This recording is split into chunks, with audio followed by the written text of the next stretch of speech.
lokaci ya canja musu ya kallon inda na Hausa fim, zamani ya sauya. A ko ina kake, a duk inda kake, kana da damar da zaka ringa samun inda na Hausa fim da zarar an saka. A ranar da aka saka, a ranar zaka ringa samun inda na Hausa fim, masoya Indian Hausa fim na faɗin duniya.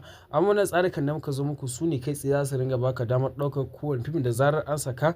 A ko ina kake, a duk inda kake, kana buƙatar sauke Indian Hausa fim. Ga nan ba ajiye ma kawai da screen ɗin zaka iya ɗauka ka tuntuɓe mu kan WhatsApp ko kan Telegram. Lokaci ya sauya, zamani ya canja. Ta tsarikan mu zaka samu Indian Hausa fim da zarar an saka. Kowane fim da kake nema zaka iya tuntuɓe mu kan wannan number waya domin ka samu cikakken bayani game da yadda zaka ringa ɗaukar Indian Hausa fim da tsarikan da za a saka. Zaka ringa samun Indian Hausa fim da zarar an saka. To wannan sune fitattun fina-finan mu na wannan sati kenan.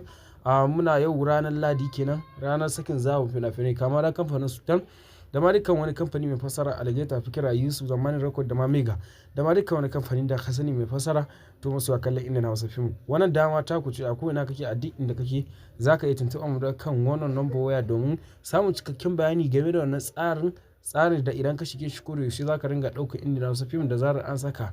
Masu kallon Indian Hausa fim a ko ina kake, a duk inda kake zaka yi tuntuɓa mu kan wannan number waya don ka ɗora akan screen ɗinka kamar haka. Idan yana farkon zuwa ai subscribe ai like shine zai baka damar ɗaukan fim ko da yaushe da zarar an saka.